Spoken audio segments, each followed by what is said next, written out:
लेकिन आज जिस तरह से सत्ता में बैठे हुए लोग भिडौड़ा पीट रहे हैं, बापू लोग झूठ बोल रहे हैं। शराब गांव में नहीं बंद है, बिहार में शराब नहीं बंद है। आपको लोग झूठ बोलकर आपको बता रहे हैं कि शराब हमने बंद कर दी। शराब नहीं बंद है बापू, नशा नहीं बंद है बापू, बल्कि पहले से ज्यादा बढ़ गया। पंजाब जैसे राज्य में वहां के युवा किस तरह से ड्रग्स लेकर के, नशीली दवाओं को लेकर के अपनी जवानी को बर्बाद करते रहे हैं। अब सिर्फ पंजाब ही नहीं, अब बिहार भी इस काम से अछूता नहीं है। अब बिहार में भी इस तरह से आप चले जाइए, यूनिवर्सिटीज में, हॉस्टल्स में चले जाइए, नौजवानों के बीच चले जाइए, जो पढ़ने लिखने वाले नौजवान है, युवा है, आज उनका जीवन बर्बाद हो रहा है।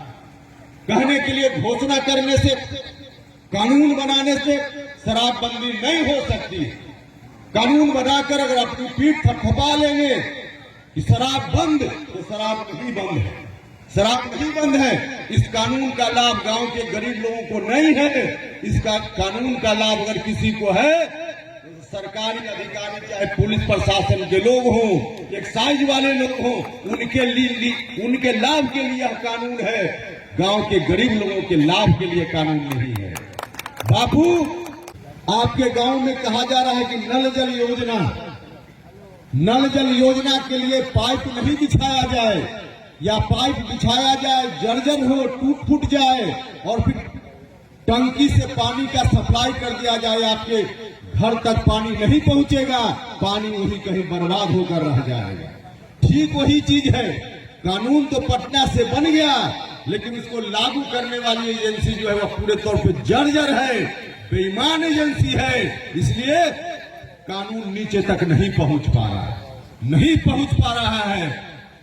बापू, कभी आपने भी पैसा पहले कमा कर लाता था, शराब पी जाता था, अब पैसा बच रहा है? नहीं बच रहा है बापू, लोग झूठ बोल रहे हैं। पहले जिसका जो व्यक्ति गरीब आदमी कमा कर लाता था 100 रुपया, 50 रुपया खर्च करता था, अब कमा कर लाता है 200 रुपया, 200 में 200 खर्च हो जाता है। और पुलिस यदि पकड़ लेती है तो 6 महीना की कमाई कर्ज लेकर के कहीं से उसको चुकाना पड़ता है। गरीब लोग जेल जा रहे हैं। कौन लोग हैं जेल में? गरीब लोग जेल में। जो पासी समाज के लोग हैं बिहार भर में किस तरह से परेशान, जो गरीब लोग हैं। तारी कौन पीता है? गरीब आदमी, किसी जात का हो, किसी धर्म का हो, उसका जीवन यापन पासी भाइयों का समाप्त हो गया। एक जरिया था जीने का, किसी तरह से जीते थे। बिहार को सौंप देंगे, यह जिद नीतीश कुमार जी ने ठान ली है। वादे में नीतीश कुमार जी, आपने भले जिद ठान ली हो, लेकिन हम लोगों ने भी, राष्ट्रीय लोक जनता दल के लोगों ने भी जिद ठान ली है। बिहार के लोगों के आशीर्वाद से, गांधी जी के आशीर्वाद से हम आपकी जिद को नहीं सफल होने देंगे। बिहार आगे रहेगा। जो विरासत हमारे पूर्वजों ने दी है, उस विरासत को हम बर्बाद नहीं होने देंगे। बिहार विकास के रास्ते पर भी आगे बढ़ेगा।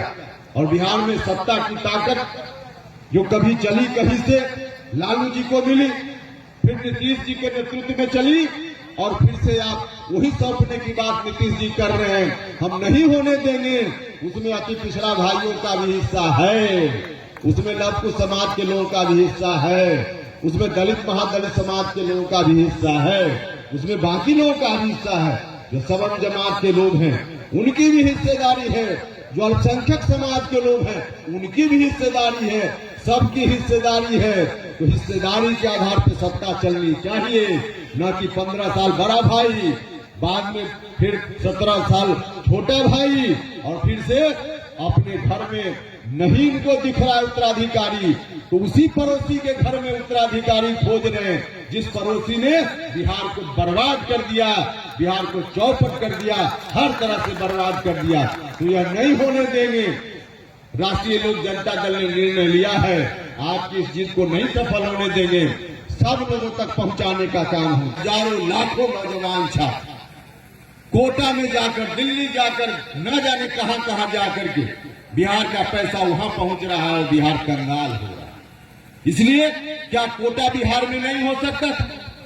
क्या पटना में, क्या बेतिया में, मोतिहारी में, कोई एजुकेशन का हब नहीं बन सकता है? जब आंध्रा में बन सकता है, हैदराबाद में बन सकता है, बेंगलुरु में बन सकता है, तो पटना और चंपारण की धरती पर भी एजुकेशन का हब बन सकता है। लेकिन नहीं हो रहा है। सिर्फ कहने के लिए दिखावे की बात हो रही है। और अब तो सबसे ज्यादा हद तो तब है, अब तमाम बातों की चर्चा करेंगे तो बहुत ज्यादा लगेगा। सबसे ज्यादा तो हद तब है जब पूर्णाहुति का समय आया है नीतीश कुमार जी का। उन्होंने अभी समाधान यात्रा निकाली थी। वास्तव में भाइयों और बहनों, उनकी यात्रा समाधान यात्रा नहीं थी। अब उनके राजनीतिक जीवन के लिए समापन यात्रा थी। तो समापन यात्रा उन्होंने कर ली है। उनकी यात्रा उस रूप में खुद ही उन्होंने कर ली है।